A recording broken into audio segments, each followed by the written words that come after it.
يا أبا الحسن يا علي بن الحسين يا زين العابدين يا ابن رسول الله يا حجة الله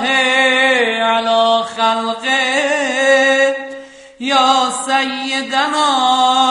ومولانا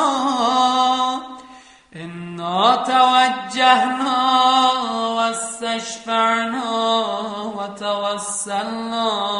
بك إلى الله وقدمناك